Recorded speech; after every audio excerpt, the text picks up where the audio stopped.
Экстремальный ноябрь по-сыктывкарски. Так его проводят дети, для кого закаливание холодной речной водой уже стало привычным делом.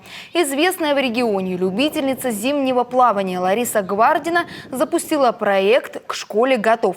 С помощью непривычно низких температур она поднимает уровень иммунитета у сыктывкарских детей. Говорит, ничего нового не придумала. Раньше это практиковали во всех детских садах.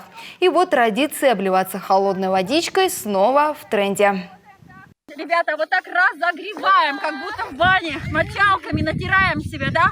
Подходим к ведрам, руки в ведра, достаем игрушки со дна, выкладываем рядышком. После занятия одну игрушку можете взять с собой, кому чего понравится. В группе дети от 5 до 11 лет, и зачастую после первых занятий к ним присоединяются и родители. Подробнее расскажем в наших следующих выпусках.